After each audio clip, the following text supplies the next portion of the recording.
Welcome back to the Did You Know channel. In today's episode, we will explore one of the largest and most influential religions in human history, Islam. This religion is not only the spiritual belief of more than a quarter of the world's population, but also the foundation for the rise and expansion of one of the greatest empires ever known, the Arab Empire. The Arabs, longtime inhabitants of the Arabian Peninsula, were not only historical neighbors of the Jews, but according to legend, they also consider themselves descendants of the patriarch Abraham, sharing the same Semitic lineage as the Jewish people. However, the two peoples followed different historical paths. While the Jews wandered and formed a religious community detached from political power, the Arabs combined their religion, Islam, with a political system to create one of the first empires in human history where faith and power were united.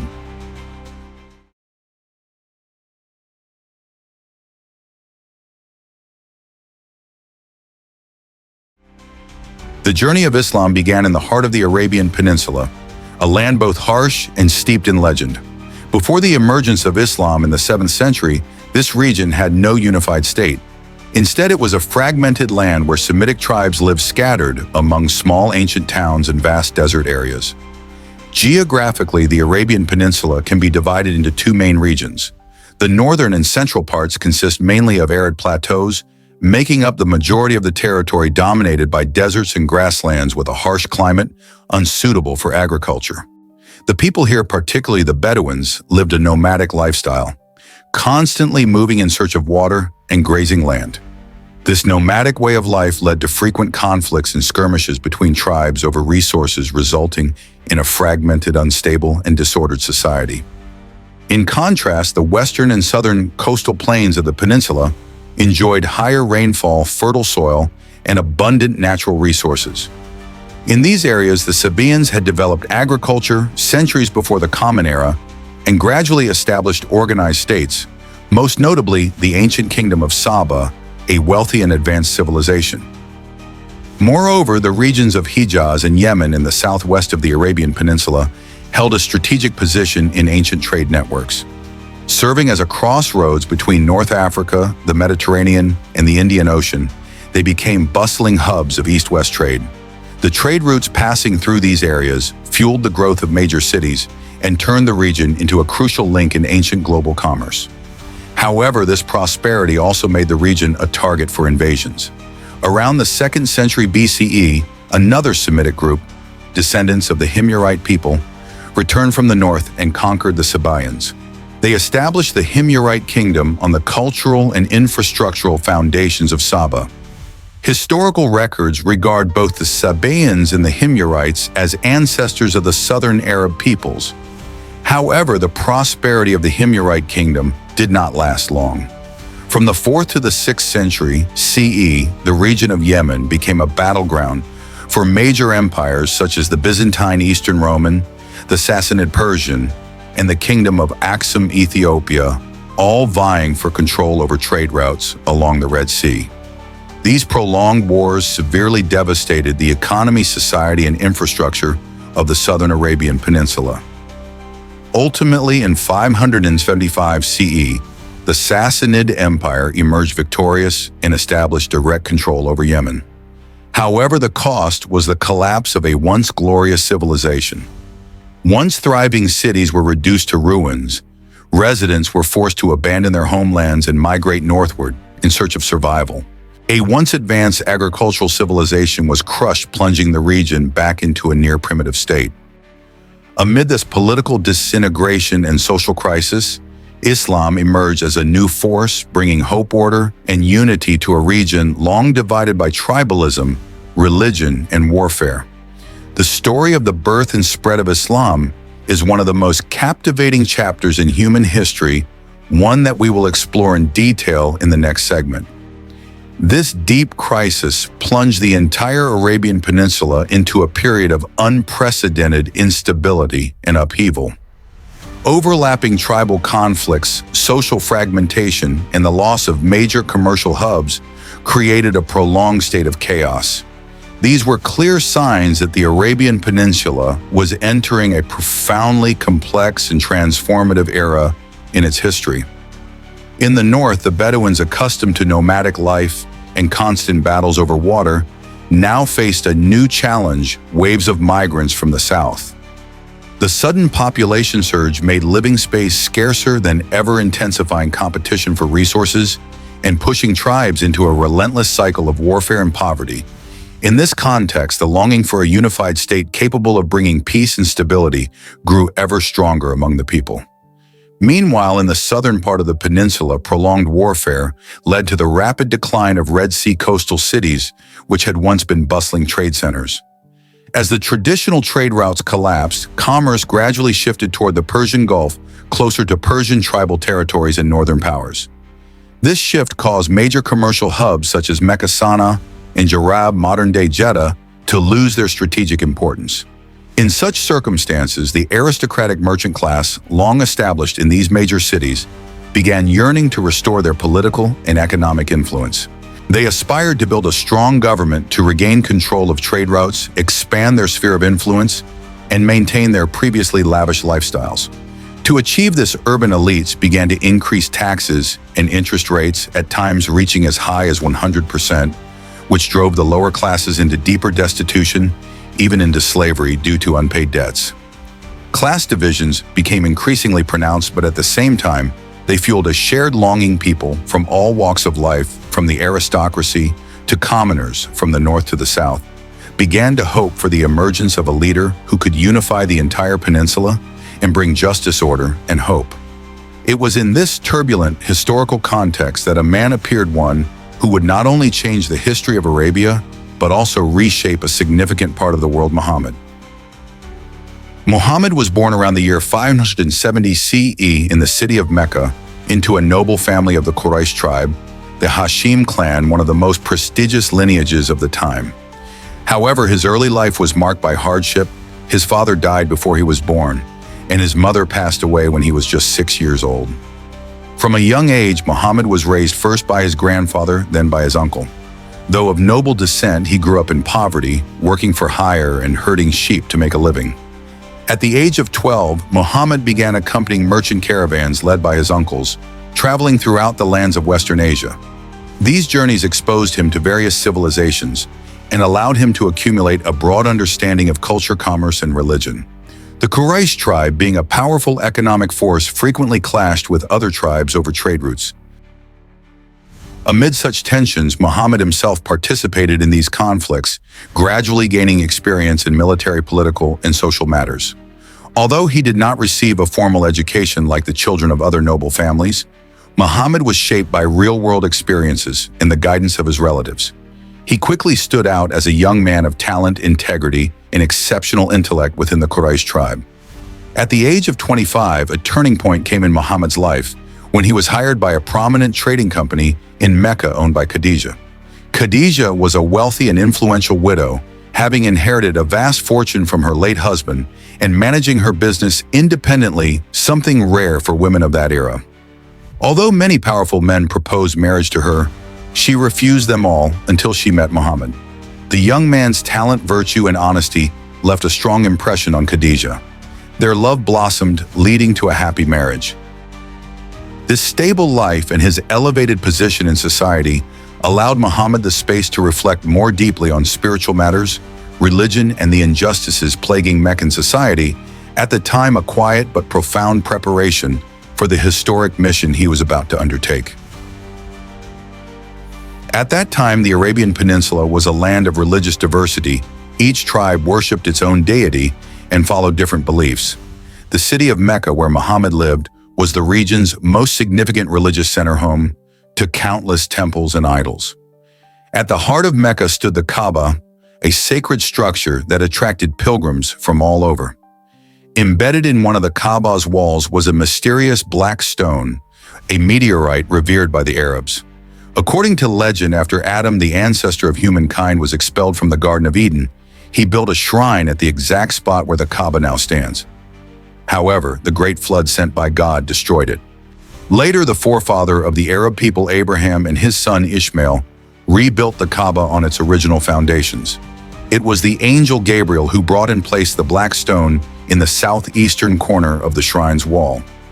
Because of its sacred significance, the people of Mecca turned the Kaaba into a sanctuary, housing the idols of their tribal gods.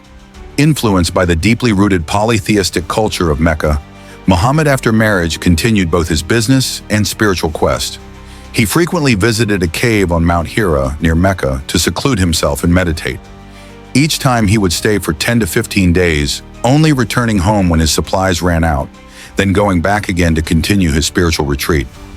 For many years, Muhammad lived in silence, reflecting on the world, humanity, and social injustice. Until one night in the year 610, when he turned 40, a profound event occurred. He said that he received a revelation, a divine illumination from God, assigning him the mission of becoming the messenger of Allah, bringing the truth to humanity. From then on, Muhammad began to spread an entirely new religion. He preached that Allah is the one and only creator who made everything in the universe, and that he, Muhammad, was the final prophet sent by Allah to guide humankind. He called on people to abandon polytheism and cease the worship of idols, a practice deeply embedded in Arab life for centuries. He declared that only Allah, the one true God, should be worshipped. Among the three major world religions, Buddhism, Christianity, and Islam, you can easily find images of the Buddha depictions of God or paintings of Jesus. But in Islam, this is not permitted. Followers are not allowed to create images or likenesses of Allah or the Prophet Muhammad. Islam strictly forbids idol worship, believing it distorts the faith in the Supreme Being. The word Islam in Arabic means submission to the will of Allah, and a follower of Islam, Muslim, is someone who believes in and lives by his teachings. Muhammad not only brought about changes in religious beliefs, but also strongly criticized the social customs of his time. He opposed the practice of blood revenge, condemned the abandonment of newborns, especially girls, and forbade usury and gambling. He called on people to care for the poor, assist the needy, and gradually spread the ideals of humanity, compassion, and the emancipation of slaves. These principles won over an increasing number of Arabs who admired him and converted to his new religion, Islam. According to ancient political thinking, ideological unity was a prerequisite for building a strong state. Just as Qin Shi Huang in China burned books and buried scholars alive to enforce legalist ideology, or as Emperor Wu of Han abolished other schools of thought to uphold Confucianism as the sole doctrine, Muhammad also used religion as a tool to unite the Arab people. Islam, the faith he founded, replaced polytheism with belief in a single God. This religion became the binding force that united scattered tribes across the peninsula, laying the ideological foundation for the establishment of a unified Arab state. However, as the number of followers grew, the aristocracy and ruling classes in Mecca began to feel threatened. They believed that the rise of Islam undermined the social order and posed a serious threat to their traditional authority. As a result, a wave of severe persecution erupted against Muhammad and his followers. At that time, the three most powerful clans in Mecca were the Umayyad, Makhzum, and Hashim clans. These were three of the 12 major branches of the Quraysh tribe, which held political and economic power in the city. Despite sharing the same tribal origin, the three clans had tense and fiercely competitive relations, particularly in the field of commerce. Therefore, when Muhammad, a member of the Hashim clan, began openly spreading his new religion, the Umayyad and Makhzum clans feared that the rising religious influence would seriously endanger their status and power in Mecca. They became the leading force in opposing and suppressing Muhammad's movement. As persecution intensified, Muhammad was forced to send some of his followers out of Mecca to avoid being hunted, while he himself chose to stay behind and continue preaching in secret. At that time, he still received some protection from his influential uncle and his wife Khadija, both of whom held a certain status in Meccan society. However, in the year 619, both his wife and uncle passed away. The loss of these two key supporters left him in an extremely vulnerable position.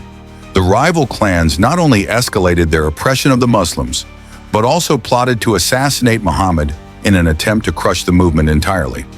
Faced with such danger, some of Muhammad's followers in Yathrib, a city north of Mecca, sent emissaries to invite him there to preach. After thorough preparation on a night in September 622, Muhammad and his trusted companions secretly left Mecca, undertaking the historic migration to Yathrib. This event is known as the Hijra migration and marks the beginning of the Islamic calendar.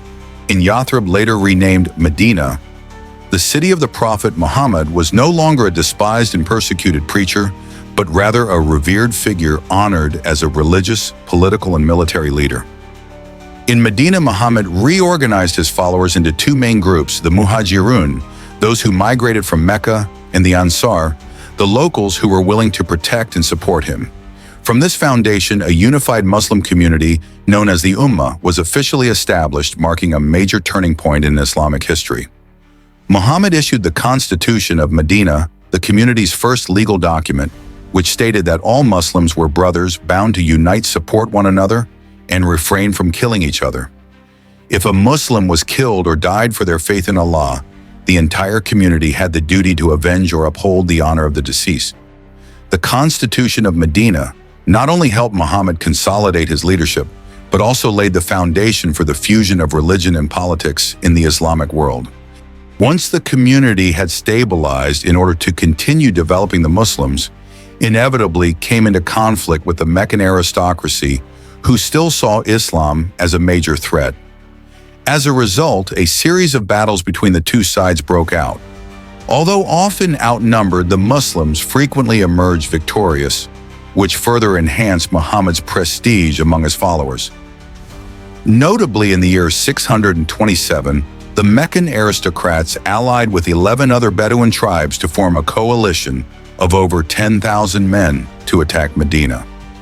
Facing the threat of annihilation, Muhammad ordered the digging of a large trench on the northern side of the city, the only side not protected by mountains for defensive purposes. The siege lasted for over a month, but the Meccan forces were unable to breach the defenses and were eventually forced to retreat. This confrontation became known as the Battle of the Trench and was seen as a symbol of divine protection from Allah for the Muslims. The victory further strengthened the faith and position of Muhammad, leading many surrounding tribes to convert to Islam. Even within the ranks of the Meccan aristocracy, divisions and doubts began to emerge. Many gradually came to believe that Muhammad was indeed the messenger of Allah. The following year, both sides signed the Treaty of Hudaybiyah, a crucial ceasefire agreement.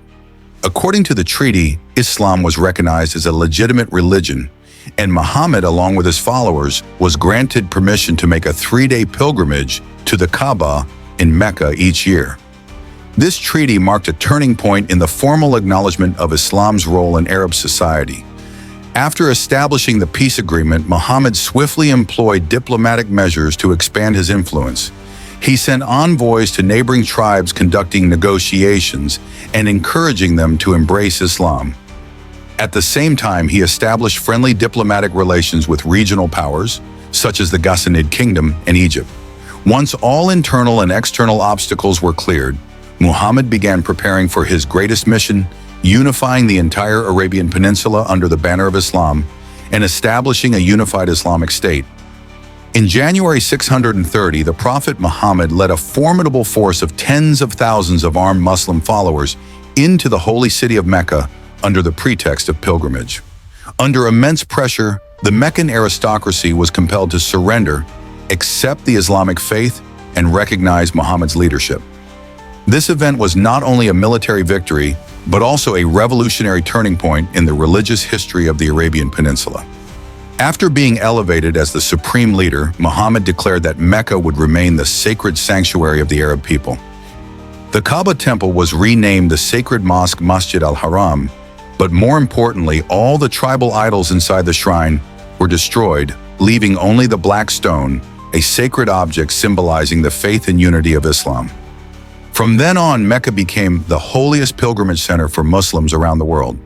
In the year 631, 1 year after Mecca's submission, tribes from across the Arabian Peninsula began sending delegations to Medina to express their loyalty, accept Islam, and acknowledge Muhammad's leadership.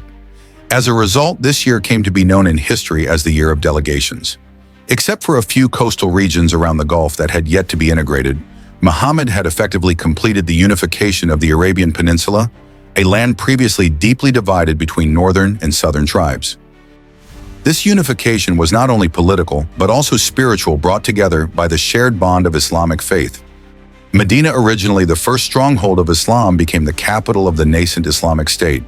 On June 8, 632, Muhammad passed away in Medina at the age of 62 while planning to expand Islam beyond the borders of Arabia. He was buried in the Prophet's mosque. Muhammad's failure to appoint a clear successor marked the beginning of divisions and power struggles within the Muslim community. After his death, several political factions emerged. The Muhajirun faction, consisting of immigrants from Mecca and converted aristocrats, argued that the successor should come from the Quraysh tribe, Muhammad's own lineage. Meanwhile, the Ansar Medinan locals, who had supported Muhammad during the early struggles, believed the successor should not be limited to those from Mecca. Another faction, the Bloodline group, believed that Ali Muhammad's cousin, adopted son and husband of his only surviving daughter, Fatima, was their rightful heir due to his close kinship with the Prophet. While these factions vied for influence, some tribes rebelled against Medina's authority. To preserve internal unity, a compromise was reached, and Abu Bakr, one of Muhammad's earliest and most loyal followers, was chosen as the first caliph or successor. Abu Bakr hailed from the Taim clan of the Quraysh tribe. He was a wealthy merchant and Muhammad's father-in-law. During his leadership, he swiftly quelled the rebellions within a year. He also skillfully reconciled the internal divisions among the factions, strengthening unity within the Muslim community. More importantly, under Abu Bakr's rule, the Islamic army was restructured and reinforced by recruiting Berber cavalry, paving the way for external conquests. At the time, the two major empires, Byzantine and Sassanid, were both weakened after prolonged wars, creating a favorable opportunity for Arab expansion. Abu Bakr launched a campaign to reclaim the Gulf region and advanced towards Syria, marking the first step of Islam's expansion beyond the Arabian Peninsula. However, he ruled for only 2 years and died of illness in 634. Power was then smoothly transferred to Umar ibn al-Khattab, another father-in-law of Muhammad and one of the most brilliant military strategists. Under Umar, the Islamic State entered an unprecedented era of conquest in Arab history. Umar divided the army into two major forces, launching simultaneous attacks on the Byzantine and Sassanid empires. In the east, under the command of Khalid ibn al-Walid, known as the Sword of Allah, the Muslim army won a resounding victory at the Battle of Yarmouk, killing 50,000 Byzantine soldiers and capturing Damascus. They then moved into Iraq, defeating the Sassanid army at the Battle of Qadisiyah, and in 642, after the victory at Nahavan, the French-Huar's 200-year-old Sassanid Empire officially collapsed.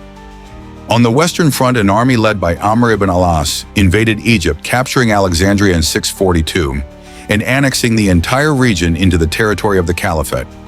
However, on November 13, 644, at a time when the Islamic Empire was rapidly expanding, Umar was assassinated by a Persian Christian slave, bringing an end to a pivotal chapter in the early history of Islam.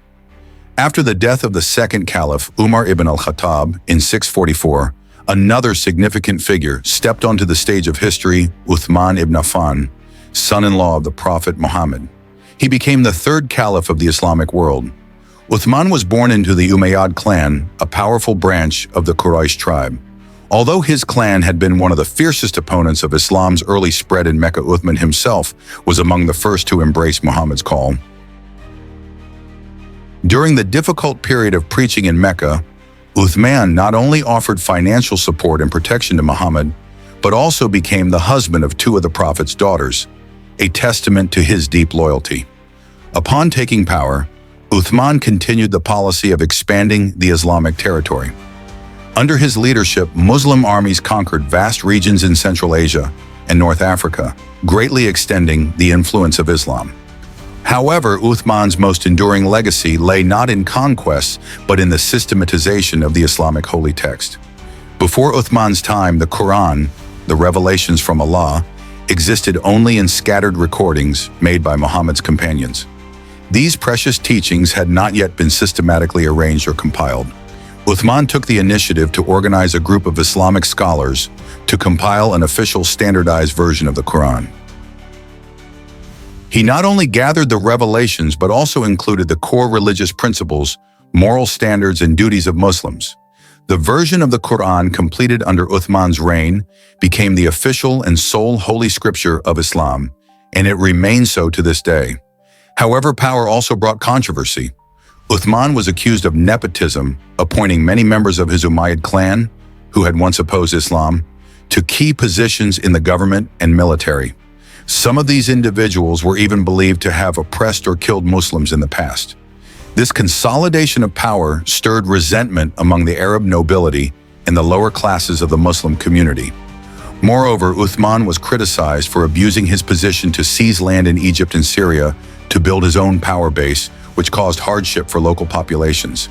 These growing tensions gave rise to an opposition movement led by Ali ibn Abi Talib, the Prophet's cousin and son-in-law. Ali's faction, known as the Shia, meaning followers of Ali, argued that only direct descendants of Muhammad were qualified to be caliph. In contrast, those who supported the idea that the caliph should be chosen from the Muslim community, regardless of bloodline, were called the Sunni. From this point, the two major branches of Islam, Sunni and Shia, formally took shape. This division was not only religious, but also led to centuries of political and military conflict, which continue to this day. By June 656, dissatisfaction had reached its peak. A group of Shia followers organized the assassination of Uthman at his home in Medina, ending his controversial 12-year reign. After Uthman's death, Ali ibn Abi Talib ascended to power, becoming the fourth caliph. Ali moved the capital from Medina to Kufa in present-day Iraq, a strategic move aimed at severing the influence of the Umayyad clan. He replaced many governors and officials to purge the administration. Though this action was driven by just intentions, it disrupted the interests of many Arab nobles who had held power since Muhammad's time. As a result, in 657, Muawiyah, governor of Syria and a member of the Umayyad clan, openly declared his refusal to recognize Ali's authority and launched a rebellion. As Ali's army was on the verge of defeating Muawiyah, he unexpectedly accepted a proposal for arbitration based on a verse from the Quran, a decision later regarded as pure-hearted but naive. Many of his loyal supporters felt disappointed, believing he had missed the chance to eliminate the rebellious faction. As a result, a group of former supporters broke away and formed a new faction, the Khawarij, meaning those who seceded. They advocated for a militarized democracy and called for the election of a new caliph. In 661, Ali was assassinated by a member of the Khawarij. His son Hassan was chosen as the new caliph, while Muawiyah simultaneously proclaimed himself caliph in Syria. Under immense military pressure and faced with Muawiyah's sophisticated political maneuvers, including the earlier use of the Quran to force Ali into arbitration, the young Hassan, wishing to prevent further bloodshed among Muslims, voluntarily abdicated. He transferred leadership to Muawiyah in the hope of ending the civil war. Thus, the Umayyad dynasty was officially established with its capital in Damascus, modern-day Syria, marking the beginning of the Islamic Empire. From this point onward, the era of the four rightly guided caliphs, leaders chosen by the community, came to an end. Islam now entered a period ruled by hereditary dynasties, where politics and religion became deeply intertwined, shaping the course of Middle Eastern and world history. From the very beginning of the Umayyad dynasty, the political situation within the Islamic Empire fell into deep instability. The main cause stemmed from the controversial decision of Caliph Muawiyah bin Marwan, the dynasty's founder, to pass the caliphate to his son Yazid. This was the first time in Islamic history that the caliphate was inherited by bloodline instead of being elected, which left many believers feeling betrayed and extremely dissatisfied. In the city of Kufa, a key religious and political center, the people proclaimed Hussein, the second son of Ali and grandson of the Prophet Muhammad, as caliph. However, on his way to Kufa, Hussein encountered the mighty army of the Umayyad regime. Faced with overwhelming odds, Hussein heroically sacrificed his life. His head was severed and sent to Damascus as a symbol of Yazid's power and dominance. The day of Hussein's death, the 10th of Muharram on the Islamic lunar calendar, thus became a sacred day of mourning known as Ashura. Every year, Shia Muslims across the world commemorate this day with solemn and emotional rituals. Some devout followers even lash themselves with whips, causing self-inflicted wounds as a way to express their grief and sacred loyalty to the Prophet's lineage.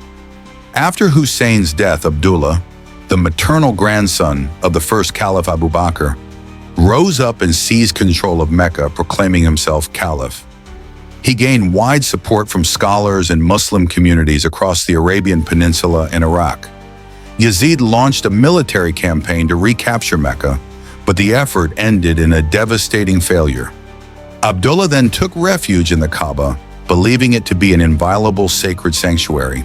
However, the Umayyad troops showed no hesitation in bombarding the site, causing severe damage to the Kaaba, an unprecedented event in Islamic history. As Abdullah faced what seemed like certain doom-shocking news arrived from Damascus, Yazid had died. Fearing political chaos in the capital, the Umayyad forces withdrew, and Abdullah narrowly escaped death. After Yazid's death, his son Muawiyah II succeeded him, but he ruled for only 3 months before dying of a plague without leaving an heir. The founding bloodline of the Umayyad dynasty was thus officially broken. In this vacuum, power shifted to Marwan, a paternal cousin of Muawiyah II. At the time of his ascension, Marwan was over 60 years old and ruled for only a year before passing away. His son Abd al-Malik succeeded him amid a time of severe turmoil across the empire. Rebel factions had risen everywhere, from Abdullah's stronghold in Mecca to other secessionist regions.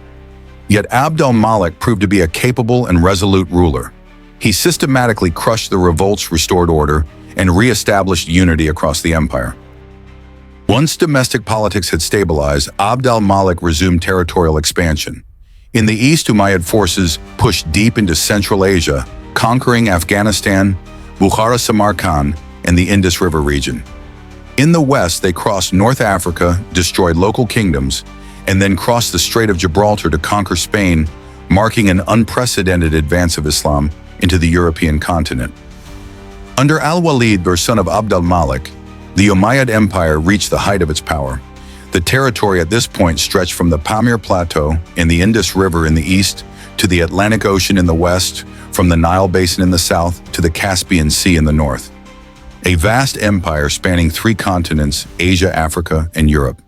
Abd al-Malik was not only a strategist, but also a great reformer.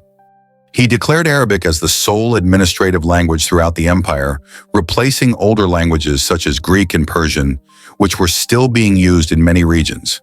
This created unity in communication and governance, paving the way for a widespread process of Arabization and Islamization across the empire. However, the vastness of the empire also harbored deep-seated conflicts. The population within the Umayyad Empire was divided into 4 distinct social classes: native Arabs, the ruling elite, wealthy and in full control of political power; Mawali, non-Arabs who converted to Islam. They were exempt from taxes but enjoyed no special privileges; Dhimmi, non-Muslims. They had to pay a poll tax and land tax and were barred from holding important government positions. Slaves, mainly war captives, subjected to hard labor and with no social status. This rigid social stratification exacerbated inequality and sowed the seeds of future unrest. In the later years of the Umayyad dynasty, some caliphs lived extravagantly and wastefully. To sustain their lavish lifestyles, they intensified the exploitation of non-Muslims and slaves. Shockingly, they even began to tax the Mawali, who had previously been exempt. This sparked deep resentment within the community of recent converts to Islam. In 747, a Persian man from the second class named Abu Muslim launched a rebellion in Khorasan, eastern Iran, under the slogan, "Reduce taxes." The revolt quickly gained support from local nobles, peasants, and slaves, creating a powerful and widespread movement. At the same time, the Shia faction, which had never accepted Umayyad rule, used Kufa as a base for spreading propaganda and expanding its influence in Iraq and Egypt. Many Muslims disillusioned with the Umayyads began to shift their allegiance. Among the forces opposing the Umayyads was a faction known as the Abbasids. Their leader Abu al-Abbas was the grandson of Abbas, the uncle of the Prophet Muhammad. As the head of the Hashim clan and a blood relative of the Prophet, Abu al-Abbas accused the Umayyads of having usurped the caliphate. He declared that the position of caliph rightfully belonged to the Hashemite family and proclaimed himself as the savior of the Muslims. Although Abu al-Abbas was not a direct descendant of the Prophet, he received strong support from the Shia faction. Because of his close kinship, the Shia believed that only descendants of the Prophet had the legitimate right to inherit the caliphate. Subsequently, the rebel forces in Khorasan also swore allegiance to Abu al-Abbas, making him the political and military leader in the fight against the Umayyad dynasty. In 750, the rebel army marched directly on the capital Damascus. Many important cities surrendered one after another. A few months later, Marwan II, the last caliph of the Umayyad dynasty, was captured and executed. Abu al-Abbas officially overthrew the Umayyads, became the new caliph, and founded the Abbasid dynasty, the second dynasty of the Arab Empire. After ascending the throne, Abu al-Abbas ordered the massacre of the entire Umayyad family. Only one descendant, named Abd al-Rahman, survived by fleeing to Spain, where he established the later Umayyad dynasty. Abu al-Abbas was proud of completely eliminating the Umayyad lineage and gave himself the nickname As-Safa, meaning the bloodshedder, to emphasize that he was a ruthless ruler. In his second year of reign, the Abbasid army clashed with the Tang dynasty's Yangtze protectorate forces on the Pamir Plateau, leading to the Battle of Talas. The Tang forces were defeated, and many Chinese craftsmen were captured and brought to Arab lands. Notably, paper-making technology, which was strictly forbidden to be exported from China, was carried by these craftsmen and subsequently spread westward. Abu al-Abbas ruled for only 4 years before dying of smallpox in his early 30s. His successor was his brother Abu Ja'far al-Mansur, who was considered the real notorious bloodshedder. Upon ascending the throne, al-Mansur took ruthless measures to eliminate opposing forces. He not only had Abu Muslim, the leader of the rebellion, killed, but also violently suppressed the Shia faction who had once been his allies. At the same time, he eliminated many founding officials. Although al-Mansur's methods were brutal, their effectiveness was clear. The Abbasid state entered a long period of peace and stability. One of al-Mansur's notable achievements was building a new capital in Iraq, the city of Baghdad. Baghdad was designed as concentric circles with the mosque at the center. 3 rings of walls formed a strong defensive system. The city was also constructed with luxurious facilities, reflecting its status as the central capital of the Islamic world at that time. The geographical location of Baghdad was also extremely favorable, situated next to 2 large rivers, the Tigris and the Euphrates. Thanks to this advantage, after its construction was completed, Baghdad quickly became a commercial hub connecting east and west.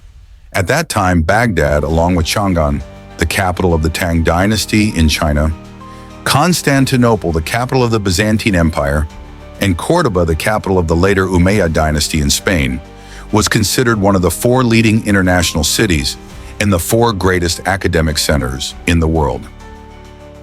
Al-Mansur ruled for 20 years and died in 775 while on pilgrimage to Mecca. His successor was his son Al-Mahdi. From the time of Al-Mahdi, the Abbasid dynasty gradually entered a period of prosperity, especially under the 5th caliph, Harun al-Rashid, and the 7th caliph, Al-Mamun. This was the era when the Islamic Empire reached the peak of its flourishing. During his more than 20-year reign, Harun al-Rashid elevated the Abbasid dynasty to the height of military power and political influence. He launched multiple campaigns against Constantinople, forcing the Byzantine Empire to sign a treaty of submission. Notably, he also imposed a politically humiliating demand that members of the Byzantine royal family pay a poll tax to the Arabs. Under overwhelming military pressure, the Byzantines had no choice but to comply. Even the emperor bowed and paid taxes to the Abbasid court. This event symbolized that the Abbasid dynasty had reached its absolute peak of power in the history of the Islamic Empire. By the time of the 7th Caliph Al-Mamun, the Arab Empire once again reached a peak, this time culturally. Al-Mamun was a ruler deeply passionate about science and culture. During his reign, he initiated a translation movement lasting a century, one of the most famous cultural milestones in Arab history. He commissioned the translation into Arabic of numerous classical scholarly works from Greek, Roman, Persian, Indian, and many other cultures with the goal of absorbing the world's intellectual essence. Not stopping there, Al-Mamun also established a large research and academic center in Baghdad called the House of Wisdom. Here he gathered all the classical cultural works collected from everywhere and carefully preserved them. He offered generous salaries to invite scholars of various ethnicities and religions to study translate, teach, and develop knowledge. They could carry out research projects, translate classical texts, or educate the children of the nobility. Additionally, Al-Mamun encouraged and sponsored young people passionate about knowledge, providing opportunities for them to study abroad in all directions. Thanks to this, a learning atmosphere spread throughout the country, and the entire empire appeared as a picture of prosperity and vitality. However, Al-Mamun's era was also the last glorious period of the Abbasid dynasty. In 833, he died, and his brother Al-Mutasim succeeded him. From this point on, the Abbasid dynasty began to enter a phase of decline. Al-Mutasim's mother was a Turkish slave, so he tended to trust and rely on the Turks. To ensure palace security, Al-Mutasim recruited thousands of Turkish soldiers to form an elite personal guard. The reason was that Persians had dominated the Abbasid army since the dynasty's founding, and Al-Mutasim wanted to weaken their influence. Therefore, he granted power to the Turks, who at that time had not yet become a significant force. Once favored, the status of the Turks rose rapidly, but from then on they became arrogant and abusive of their power, leading to prolonged conflicts between the regular army, the people of Baghdad, and the Turkish guard. Both sides frequently clashed and had violent confrontations. To resolve this issue in 836, Al-Mutasim decided to move the capital from Baghdad to Samarra, abandoning the historic capital that the Abbasid family had built for nearly a century. But in Samarra, no force was strong enough to control the Turkish guard, so their power continued to grow. Gradually, the caliph became a puppet in their hands. Turkish officers competed for power, plunging the Arab Empire into chaos. A few decades later, the capital was moved back to Baghdad, but by then the Turks had taken control of the entire empire, and no force could change that reality. It was during this chaotic period in 869 that a major rebellion erupted within Abbasid territory, the Rebellion of the Black Slaves. At that time, many African slaves were brought to Arabia to perform hard labor under extremely harsh conditions. A slave leader named Ali ibn Muhammad took advantage of the unrest to call on the black slaves to rise up. Boldly, he even proclaimed himself the messenger of Allah, asserting that he was the successor to Muhammad's mission, despite the fact that since Muhammad's death, no one had dared to claim to be Allah's messenger. This declaration deeply upset the Orthodox Muslim community, as they saw it as an insult to the Prophet Muhammad. But among the black slaves, Ali's call held enormous appeal. Countless people killed their masters and joined the rebel army, creating a large-scale and dangerous movement for the caliphate. After many years of struggle, the Black Slave Rebellion was ultimately suppressed. According to records, this uprising caused the deaths of hundreds of thousands of people and is considered the deadliest and most destructive popular revolt in the history of Western Asia. During the suppression of this movement, the Turks took advantage of the situation to completely eliminate Arabs and Persians from the army. Since then, real power in the Abbasid court fell entirely into Turkish hands. They could use the caliph as they wished or depose him at will. When the caliph lost control over the empire, the territories once conquered by the Arabs successively declared independence. The empire quickly fragmented. Local governments invoked the sword of righteousness jihad to attack the Turkish forces ruling in Baghdad. The history of these independent governments formed after the disintegration of the Arab Empire will be detailed in later episodes about Iran, Turkey, and Egypt. In this episode, we will continue to focus on Baghdad to tell the final chapter of the Abbasid dynasty. Among the first independent governments was the Umayyad dynasty established by the Umayyad family. Originating from Western Persia, they conquered Baghdad and founded the Umayyad dynasty. From then on, the Abbasid dynasty effectively ended, though it still existed in name. The Umayyads did not claim the title of caliph, but continued to maintain the Abbasid caliph as a religious symbol of Islam. However, the caliph was now just a figurehead with no real power. The Umayyad dynasty lasted more than 100 years until the Seljuk Turks entered Baghdad in 1055, overthrowing the Umayyads and establishing the Seljuk Empire. At this time, the caliph once again became a puppet in Turkish hands. The Seljuk leader Tugrul Beg was appointed sultan by the caliph. The title sultan had existed before, but from then on it became the title of secular rulers in the Islamic world, while the caliph remained only a religious symbol. Relying on strong military power and preserving the caliph to reinforce legitimacy, the Seljuks promoted the slogan, "Respect the king, govern the country," meaning they respected the caliph but effectively ruled the state themselves. Within a few decades, they expanded their territory and built a powerful military empire. However, in later periods, due to political decay, territories successively declared independence. At the same time, the European Crusades arose, plunging the Seljuk Empire into crises both internally and externally. Finally, in 1194, the last Seljuk Sultan was defeated by the Khwarezmian kingdom, ending the empire entirely. However, before the Khwarezmian kingdom could fully enjoy its victory, an even more terrifying enemy, the Mongol Empire, swept in from the east.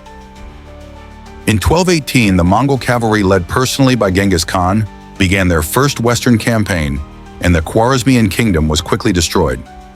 In 1251, the Mongols launched their third Western campaign, this time commanded by Hulagu Khan, grandson of Genghis Khan. He attacked Baghdad and carried out a bloody massacre. Hundreds of thousands of Baghdad's inhabitants were killed. The last Abbasid Caliph al-Mustasim was captured, wrapped in a carpet, and trampled to death by horses. From this point, the Abbasid dynasty, existing for over 500 years, officially collapsed, marking the end of the Arab Empire. It was replaced by the Ilkhanid dynasty, a Mongol dynasty founded by Hulagu Khan. Although the Arab Empire had fallen, Islam continued to exist and even became the state religion of the Ilkhanids later on. Under the rule of the vast Mongol Empire, Islam began spreading into East Asia. This multi-ethnic religion continued to thrive. From the mid-18th century onward, people in many Muslim countries repeatedly launched resistance movements against foreign domination. After World War II, many Muslim countries gradually regained independence, forming the modern Islamic world as we know it today.